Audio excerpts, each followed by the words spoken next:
ഈ 3 സാധനമല്ലേ ഇത്, ഇതിനകത്തൂടെ ഇതിനി ചരലും മെറ്റലും താറും ഒന്നും വേണ്ട.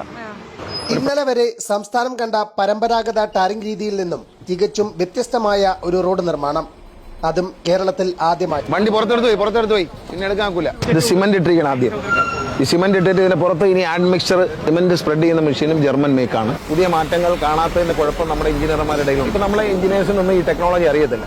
നമ്മളിവിടുത്തെ ഇതുമായി ബന്ധപ്പെട്ട എഞ്ചിനീയേഴ്സിനെ ഞാൻ നിർബന്ധിച്ച് ഇവിടെ നിർത്തിയിരിക്കുകയാണ്. അവരിത് കണ്ടു പഠിക്കണം. ഞാൻ പഠിച്ചിട്ട് എന്ത് ചെയ്യാൻ? നമ്മുടെ നാട്ടുകാർ പഠിച്ചിട്ടോ മാധ്യമങ്ങൾ പഠിച്ചിട്ടോ കാര്യമില്ല.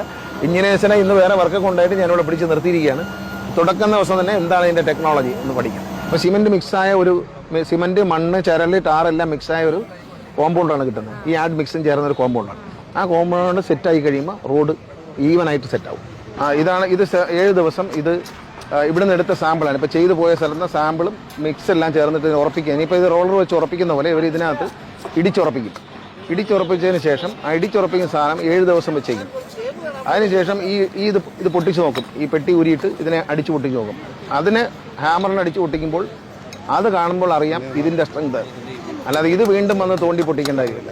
പൊടി പാറാതെയും ചെലവ് കുറച്ചും പുതുതായി മെറ്റലും അമിതമായി അസംസ്കൃത വസ്തുക്കളുമൊന്നും ഇല്ലാതെ തികച്ചും ഹരിത സൗഹൃദമായാണ് നിർമ്മാണം. പത്തനാപുരം മണ്ഡലത്തിൽ ഇത്തരത്തിൽ 3 റോഡുകളാണ് നിർമ്മിക്കുന്നത്.